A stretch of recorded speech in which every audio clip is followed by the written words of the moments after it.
देश की राजधानी लखनऊ में कुछ ही घंटों की बारिश से हाहाकार मच गया। तेज बारिश के बाद पूरा शहर मानो तालाब बन गया। कई जगहों पर ट्रैफिक थम गया और कई इलाकों की बिजली गुल हो गई। बारिश ने वहां ऐसा कोहराम मचाया कि उत्तर प्रदेश विधानसभा के अंदर तक पानी भर गया। और फिर तो उत्तर प्रदेश की विधानसभा किसी तालाब की तरह दिखाई दी। विधानसभा पहुंचे विधायकों और वहां काम करने वाले कर्मचारियों को भी मुश्किलों का सामना करना पड़ा, क्योंकि विधानसभा की इमारत के निचले हिस्से में चारों तरफ बस पानी ही पानी नजर आया। निचली मंजिल पर मौजूद दफ्तरों में रखी कुर्सियां डूब गईं, सामान तैरता दिखा और ऊपर की मंजिल पर जाने के लिए लगी लिफ्ट तक बंद हो गई। जो लोग यहाँ से निकल रहे हैं, बड़ी दिक्कतें हो रही है। पूरा पानी भरा हुआ है, सारे दफ्तरों में नीचे के जितने भी दफ्तर हैं। विधानसभा परिसर में मौजूद डिस्पेंसरी भी डूब गई। वहां लगी मशीनें और कुर्सी टेबलें भी पानी में डूबी नजर आईं। विधानसभा के जिस गलियारे से होकर सभी विधायक सदन के अंदर जाते हैं, वहां पानी ही पानी दिखाई दिया। लखनऊ में कुछ ही घंटों में आसमान से ऐसी आफत बरसी कि विधानसभा के अंदर और बाहर पानी का कब्जा हो गया। विधानसभा के गेट नंबर 7 पर पानी भर जाने की वजह से मुख्यमंत्री योगी आदित्यनाथ को भी बाहर निकलने के लिए अपना रास्ता बदलना पड़ा। ये विधानसभा में किस तरीके से विधानसभा का ये निचला हिस्सा है, यहाँ पर पानी भर गया है। खुद मुख्यमंत्री योगी आदित्यनाथ 1 नंबर गेट से निकले हैं। विधानसभा के अंदर भरे पानी को जल्द से जल्द निकालने के लिए पंप की व्यवस्था की गई, तो कुछ जगहों पर बाल्टियों की मदद से ही पानी बाहर निकालने की कोशिश शुरू कर दी गई। लेकिन लखनऊ में हुई मूसलाधार बारिश ने विधानसभा को ही नहीं डुबोया, बल्कि वहां के नगर निगम की इमारत में भी बारिश का पानी भर गया। वहां भी कर्मचारी और अधिकारी बारिश के पानी से परेशान दिखाई दिए, क्योंकि नगर निगम की इमारत के अंदर घुटनों तक पानी भर गया, जिसके बाद कुछ अफसर घुटनों तक पैंट चढ़ाकर वहां से निकलते दिखे। इंजीनियर साहब भी इस तरह से लखनऊ नगर निगम मुख्यालय से निकल रहे हैं और वो भी परेशान है। विधानसभा की तरह ही नगर निगम की इमारत में भी पानी भरने की वजह से हालात बिगड़ गए। वहां काम करने वाले कर्मचारियों का सामान भी पानी में भीग गया। ये देखिए, सारे कर्मचारी परेशान हैं। ये लोग अपना खाना टिफिन सब तैर रहा है। कुछ इसी तरह के हालात लखनऊ के डीएम के दफ्तर के भी रहे। वहां तो रिकॉर्ड रूम ही पानी की चपेट में आ गया। इससे हुआ ये कि वहां रखे कई जरूरी दस्तावेज भीग गए। इसके अलावा तेज बारिश की वजह से लखनऊ की ज्यादातर सड़कें दरिया बन गईं। सड़कों पर इतना पानी भर गया कि लगा जैसे किसी नदी ने अपना रास्ता बदल लिया हो, और वो नदी लखनऊ के सबसे पॉश इलाकों की तरफ मुड़ गई हो। लखनऊ विधानसभा में बारिश के बाद हालात बिगड़ गए। वहीं विधानसभा के बाहर वाली सड़कों पर तो इतना पानी भर गया कि वहां समंदर की तरह लहरें उठती दिखाई दी, और ऐसा लगा कि गाड़ियां वहां किसी सड़क पर नहीं चल रही हो, बल्कि किसी नदी में तैर रही हो। विधानसभा के गेट नंबर 8 की तरफ जाने वाली सड़क पर करीब 3 फीट पानी भर गया। वहां से गुजर रही गाड़ियों के बोनेट तक पानी भरा दिखा। विधानसभा में तैनात अफसरों की कारों के पहिए पानी में डूबे दिखाई दिए। करीब 2 घंटे की बारिश ने लखनऊ के सबसे पॉश इलाके को दरिया बना दिया। बारिश के साथ तेज रफ्तार से चल रही हवाओं ने शहर में कई जगहों पर लगे पोस्टर और बैनर फाड़ दिए। मूसलाधार बारिश के बीच लखनऊ के लवकुश नगर में सड़क धंस गई। बारिश के बाद सड़क के किनारे करीब 15 फीट लंबा और 4 फीट गहरा गड्ढा बन गया। सूचना मिलते ही सड़कों के निर्माण और मरम्मत का काम देखने वाली पीडब्ल्यूडी के कर्मचारी वहां पहुंच गए। हालांकि सड़क धंसने का ठीकरा पीडब्ल्यूडी के अफसर बिजली विभाग पर फोड़ते दिखे, लेकिन आरोप प्रत्यारोप के बाद पीडब्ल्यूडी के कर्मचारियों ने लखनऊ की सड़क की मरम्मत का काम भी शुरू कर दिया। लखनऊ में बारिश के बाद सड़कों पर भरे पानी से लोग परेशान दिखे, तो कुछ लोग सड़कों पर भरे पानी में मौज मस्ती करने के लिए उतर गए। लेकिन हद तो तब हो गई जब उन लोगों ने वहां से गुजर रहे 2 लोगों के साथ बदसलूकी कर दी।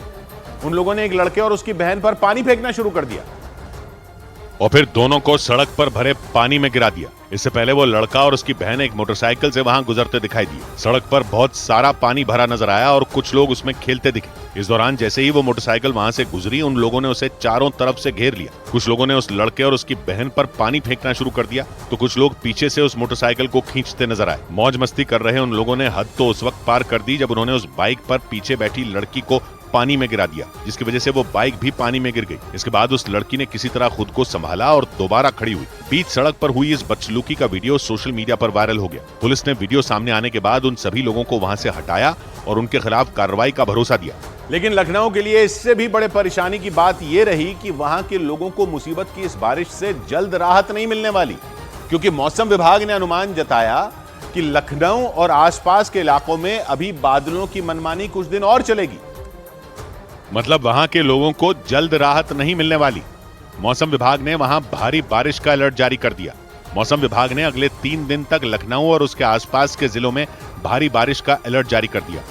मौसम विभाग के मुताबिक बहराइच, लखीमपुर खीरी, सीतापुर, हरदोई, मुजफ्फरनगर, अलीगढ़, मथुरा, हाथरस, आगरा, फिरोजाबाद, बिजनौर और मुरादाबाद में अगले 3 दिनों में भारी बारिश की संभावना है। इसके अलावा मौसम विभाग ने उत्तर प्रदेश के कई जिलों में बिजली गिरने का भी अलर्ट जारी किया, लेकिन उससे पहले हुई बारिश ने लखनऊ शहर में तबाही मचा दी। इतना नाली ड्रेन जाम पड़ा हुआ है, कहीं पानी का कोई निकलने का व्यवस्था नहीं है सर। बहुत ज्यादा दिक्कत हो रहा आने जाने में। लखनऊ के मेयर के घर की तरफ जाने वाली सड़क पर 2 से 3 फीट पानी भर गया। लखनऊ के सिविल अस्पताल के बाहर तो इतना पानी भर गया कि लोगों के स्कूटर और गाड़ियां बंद हो गई। सौभाग्य की एक बात यह है कि हमारे देश के शहर बर्बाद हो रहे हैं इन नगर निगमों की पॉलिटिक्स में। लखनऊ की बारिश में नगर निगम का अपना दफ्तर ही डूब गया, तो सोचिए क्या हालत है। दिल्ली में जो हो रहा है सब देख ही रहे हैं। गर्मी पड़ती है बेहिसाब, पानी मिलता नहीं है, बारिश आती है तो लोग डूब जाते हैं। मुंबई की बारिश पर पहले गाने बनते थे, रिमझिम गिरे सावन। अब तो खौफ होता है बारिश के मौसम का। कोई भी शहर ले लो, कोई शहर नहीं बचा जहां बुरा हाल ना हो। लखनऊ में नगर निगम के दफ्तर में पानी भर गया, विधानसभा तक में पानी भर गया। विकास के नाम पर जो कुछ भी हो रहा है उसमें ऐसा लगता है कि प्लानिंग कुछ है ही नहीं। कोई देखने वाला है ही नहीं कि कहां सड़कें बननी है, कहां जमीन छोड़नी है, कहां पेड़ लगाने हैं, कहां बारिश का पानी संजोकर जमीन के नीचे पहुंचाना है ताकि गर्मी में काम आए। इतने बड़े बड़े रिसर्च करने वाले संस्थान हैं हमारे देश में, इतने बड़े बड़े साइंटिस्ट हैं, मोटी मोटी रिपोर्ट तैयार होती हैं हर साल। पता सबको है कि करना क्या है, लेकिन जवाबदेही किसी की नहीं। पार्कों की जगह पार्किंग बना देते थे, ऐसी ऐसी जगह बिल्डिंगें बना देते हैं कि रास्ता ही ना हो।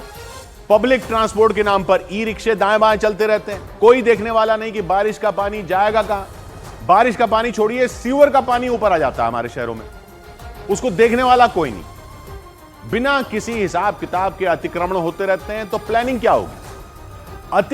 अतिक्रमण जब हो रहे होते हैं तब ये सारे अधिकारी पता नहीं कहां होते हैं, और अब आ जाएंगे बुलडोजर लेकर। क्या हमारे शहरों में प्लानिंग के कोई विभाग नहीं है? क्या कोई देखने वाला नहीं है कि कहीं अतिक्रमण ना हो? क्या अवैध कुछ बन रहा हो तो किसी को पता नहीं चलता? सब कुछ है, सबको पता चलता है, लेकिन सब कुछ होने दिया जाता है। दोष डाल दो नेताओं पर और अधिकारियों को भूल जाओ। यह सिस्टम बन गया है।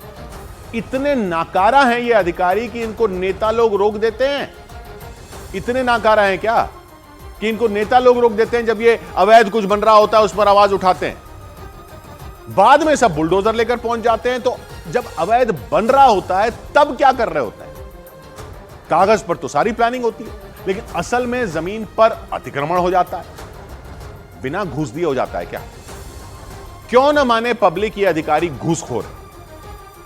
नगर निगम का दफ्तर ही डूब गया, तब भी किसी पर कार्रवाई क्या होगी? और इन लोगों पर कार्रवाई भी तो ऐसी होती है कि कोई डर ही ना लगे। जब बुलडोजर चलता है तो साथ में उस अधिकारी के घर पर क्यों नहीं चलता जिसके अंडर वो इलाका आता है? क्या प्लानिंग है ये कि एक बारिश होती है शहर डूब जाते हैं?